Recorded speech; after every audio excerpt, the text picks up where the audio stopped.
We're looking at the results of a complex panoramic stitch. This scene was shot using I don't even know how many photos, quite a few photos that Photoshop has already stitched together. The result is an image with a lot of distortion and some problems. Mainly, we're just going to be worried about the distortion here. We want to correct for that. Naturally, things that are further away look smaller. Things that are close look larger. That's why the far away part of the photo is very small. The close-up things like this rail are bigger than things that are further away, and that are much larger in real life. That's natural. The extreme slant and tilt that's going on in this, because of that perspective distortion, is what we want to correct for. We do that with the adaptive wide angle filter. So anytime you're going to use a filter, if you have the option, it's a good idea to run it as a smart filter, which here we do. So we're going to go convert for smart filters. We could also just convert the layer to a smart object. It has the same effect. Now that that's there, let's go filter and adaptive wide angle. Photoshop made the original stitch, and it knows the metadata that's in those files. You can see at the bottom left it shows what camera model was used, what lens, and using that information it attempts a quick perspective correction based on a certain preset. So in this case panorama, which it defaults to, which is correct. In this case it is a panoramic stitch. If we switch that, we're going to get different results, better or worse. In this case worse, much worse. Panorama is going to be the best, so we're just going to leave it on that. But the way that this tool works is to apply constraints. Constraints are simply lines that we want to be straight. And Photoshop will make those lines straight depending on the underlying image. It's going to bend curved lines, this fisheye distortion that we have right now. It's going to straighten that out for us using the perspective data that's in these original files. Now the constraints are located on the left. We have a single constraint with the constraint tool, or we have a polygon constraint. Either one of these will work, depending on what it is that we're trying to accomplish. Before I start anything though, I want to point out that each of these is going to work differently if you press and hold down the Shift key. So if I press and hold down Shift when I draw this line, it'll give me a yellow line. And when I let go, it's going to constrain that to be a straight line, and it's going to make it perfectly horizontal. It's going to level the horizon, which is good. That's a good place to start.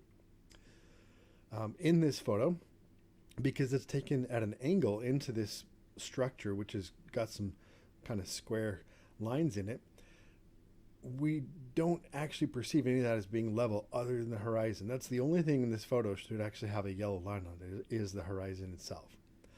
All these other lines in there, they should be straight, but not level. Not horizontal. Lots of lines in here that can be vertical and look just fine and dandy, but just don't straighten anything else horizontally. All right, so I'm going to start adding some vertical constraints here. I'll just click once at the top, and we get this little rubber band effect where my cursor has this cyan line stuck to it. If I drag that down, click again, it's going to make that straight. There wasn't much of a curve there. You'll see more in a second. But that curve is corrected for. I want that not to just be straight, but I want it to be vertical. That's going to be an actual vertical line here. So after I've made it, I can click Shift, hold that down on my keyboard, and I drop her on that, and it's going to convert that cyan line to magenta. And magenta means it is vertical. So now I've got a horizontal and I've got a vertical line in this. Not every photo will need either of these. This particular one definitely has vertical lines in it though. So I'm just going to go through and add a bunch more vertical lines to this. So over here, I'm going to press Shift, click, and I'll hold down Shift so the line stays magenta. And then I'll let go again here, or I'm not sorry, I'll click again at the bottom. Makes it straight and makes it vertically up and down perfectly. Do Shift, click again over here. Now this is an extreme example. And so you'll notice that some of these lines on the edges, they're not being made perfectly straight. There's still some curvature there.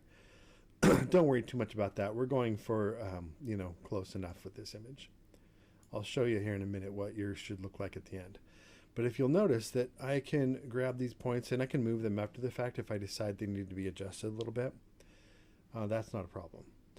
So we'll just go through here and add a couple more. I'm not going to do the whole thing while you're watching. But the more that I start to add of those vertical constraints, the better it starts to look in terms of just those vertical lines going where they should. And some of them have more distortion than others, and we'll run into other situations where our constraints may actually cause more problems than they fix. But we'll get there. All right, now I'm going to look at some of these lines in the structure that run side to side. Now again, they should not be horizontal. They should just be not curved. So I'll do the same thing over here, and I'm not pressing shift now because I definitely don't want to constrain that. Let go and it straightens that out. Let's come up here, do the same thing on this line.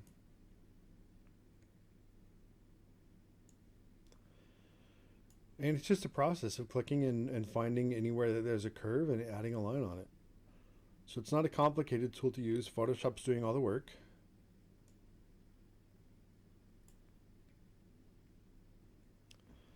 Let's go take care of some up here in the ceiling where it gets pretty extreme. Don't forget all the roof and even these light fixtures hanging across. There's some curve there that can be fixed. So I'll drag all the way across here on that hanging light fixture. Let's do this one too.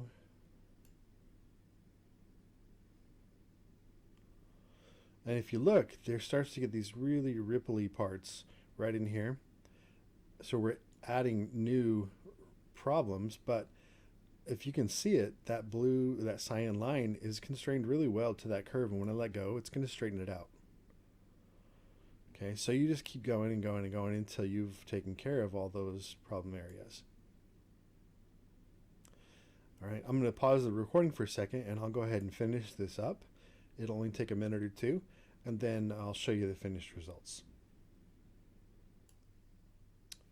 All right, so I've added a whole lot of vertical constraints, a single horizontal constraint, and a bunch of those cyan straight line constraints. Now, this one is tricky because there's a lot of straight lines, but that's also what makes it a good example for this project, is that there's lots of references to go off of. So try to make all those verticals vertical, get the horizon horizontal, and everything else just needs to be straight. One thing that can make this look a little bit better and less weird to the eye is if you extend some of those constraints outside the windows. There's sidewalks out there that also will get curved and distorted in the background outside of this room. And so keep an eye out for those. Keep an eye out for the corners and the walls, and make sure that you get this as straightened out as you can. And that's the project.